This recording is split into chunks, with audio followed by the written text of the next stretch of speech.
Hora da análise com ela, Thaís Herédia. Thaís, estamos lidando bem com essa situação? Boa tarde. Oi, Naka, boa tarde para você, boa tarde a todos. Estamos lidando bem.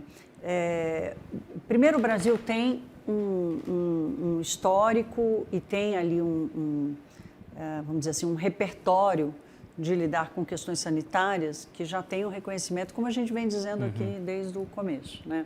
Então, esse é um fator, assim, toda a forma que o setor, que o agronegócio, junto com o governo, ao longo dos últimos anos, o manejo de todo o negócio como um todo nos últimos anos, foi um sistema muito eficaz.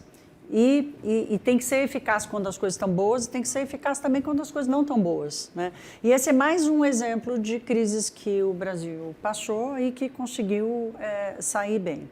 Esse é um fator. Tem um fator que não está na conta do Brasil, mas que está na conta das circunstâncias, que é o fato do Brasil ter sido o último. Então, ele viu e falou assim, olha lá, o sujeito, o que ele fez de errado? E esse aqui, o que fez de errado?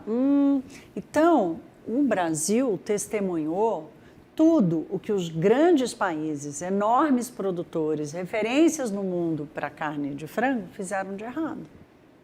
Então, assim, se o Brasil estava acompanhando, preocupado, que horas esse bicho ia chegar aqui, ele também estava olhando e dizendo, escuta, a gente não pode cometer os mesmos erros. Olha o que aconteceu nos Estados Unidos, né? O fato de não ter tido uma ação imediata, com ampla repercussão para os produtores de contenção do dano, pegou gripe aviária em tudo. Sim. Em mamífero, em bicho que não voa. Gripe aviária em bicho que não voa, né?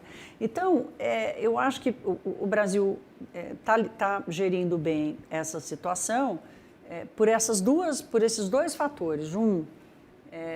É um histórico e uma preparação de gestão, tanto do setor privado quanto do setor público, né? Que não tem bandeira, que não tem ideologia. Naka, você acha que é por acaso o presidente Lula ou alguém da ala política do governo ter emitido qualquer opinião sobre o que está acontecendo? Não é por acaso.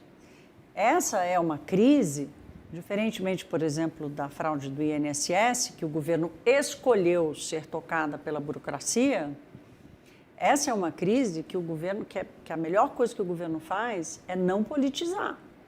Nenhum outro governo fez isso, tirando um ou outro episódio ali, mais ou menos, mas que não ajudou e que o sinal veio rápido demais. Escuta, aqui não, porque aqui nós estamos falando de uma cadeia de negócios gigantesco que pega desde o produtor pequenininho até as maiores empresas do mundo, que hoje são as empresas grandes produtoras de carne processada e carne de frango no Brasil.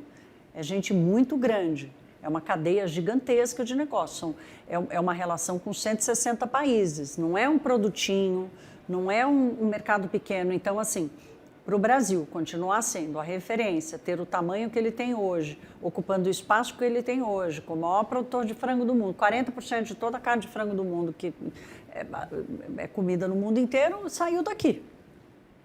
Então, não tem margem para erro, não tem margem para presunção. Presume-se que fulano fez. Não.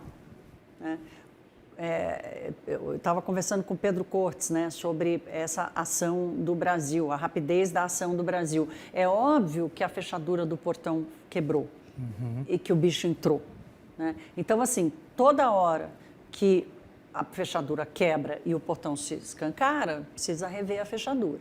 O Pedro Cortes, por exemplo, trouxe uma coisa interessante. Ele disse, olha, ficou claro que a proximidade entre o corredor dos animais silvestres e o de produção comercial estava aberto. E essa aproximação ela acabou acontecendo. E ele chama atenção para as áreas de produção e as manchas urbanas que têm provocado mudança nas ondas migratórias, porque os bichos perdem a sua referência ambiental para fazer isso. Esse é um bom sinal de alerta. Será que a gente está mantendo a separação dos corredores silvestres dos corredores comerciais? Nossa, que interessante essa análise. Super interessante. Ele fez essa análise ontem no Prime e essa coisa ficou no meu ouvido. Tanto porque que Montenegro é na Grande Porto Alegre, né? Exato, é na Grande Porto Alegre. Então, ele fala especificamente disso. Assim, do cuidado. Se tudo está sendo tão bem gerido pelos protocolos sanitários, pela rapidez, pela transparência, pela boa interlocução entre setor público e setor privado, escuta, vamos olhar para a biologia? Vamos olhar para a natureza? Porque se tudo que está na conta do homem está funcionando, e o que está na conta dos bichos? O bicho não escolhe. Ó, não vai ali não, porque ali é só animal comercial. Se está passando do lado, se a rota migratória está comprometida pela ação humana, então vamos aumentar a proteção. Então, são 2 pontos aqui que eu queria só para fechar, né? Tem o primeiro ponto, que é a gestão do negócio, né?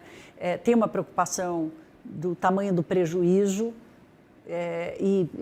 a minha percepção é de que sim, as casas são obrigadas, né, as consultorias, os bancos, todo mundo é obrigado, a gente mesmo, o nosso Danilo Moliterno foi fazer conta, olhar a média diária, quanto que saiu, para tentar entender, mas é um mercado tão difuso, são 160 países, 11 fecharam totalmente para o Brasil, né? Tem tanta decisão estratégica para ser tomada aí. Vai estocar ou vai vender mais barato no Brasil e perder margem? E vender abaixo do custo? E quanto isso compromete das decisões para frente? Né? Então, assim, tem essa, vamos dizer assim, essa pista aqui de decisões e de ações que precisam ser tomadas, e tem uma outra que é essa do tá bom. Então, olha, a fechadura do céu abriu e escancarou o portão. O que nós vamos fazer para evitar que essa contaminação aconteça? É uma crise em andamento, com boa gestão, e a minha percepção de falar com produtores, de falar com associações do Sul, exatamente, que é um dos maiores produtores do Brasil, é uma confiança muito grande de que a crise será revertida em menos de um mês. Por isso que não tem pânico no mercado, não tem pânico no setor, né? Então, a mesma racionalidade e responsabilidade que os principais personagens dessa história estão tratando, nós aqui temos que fazer a mesma coisa e tratar com essa seriedade que a gente também está tratando. E, Thaís, hoje foi muito interessante observar o ministro Fávaro do lado de Pedro Lupion, né, o presidente da Frente Parlamentar do Agro. Não se bicam. Que não se bicam. Os dois estavam lá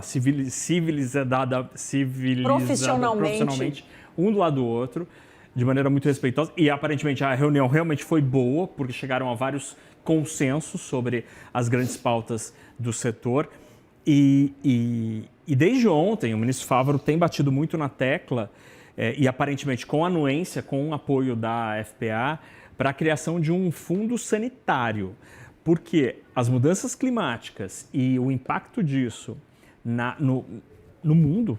Isso, esses corredores migratórios, isso não é uma solução, isso demanda investimentos gigantescos. Então, o negacionismo deste tipo de grande mudança que o próprio humano ajudou a acelerar, né, aqui na nossa casa chamada Planeta, vai exigir resposta das políticas, inclusive com dinheiro.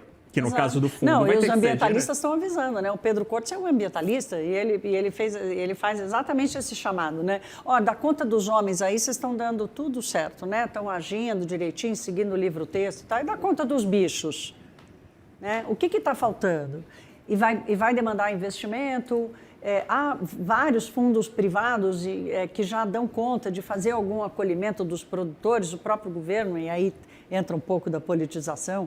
Será que a gente dá dinheiro para o produtor e tal? É óbvio que precisa ter esse olhar, né, especialmente para os produtores menores, que têm uma rede de segurança menor, mas isso já acontece há muitos anos, não é só quando a gripe aviária acontece que tem perda, né? Tem várias outras situações em que há perdas.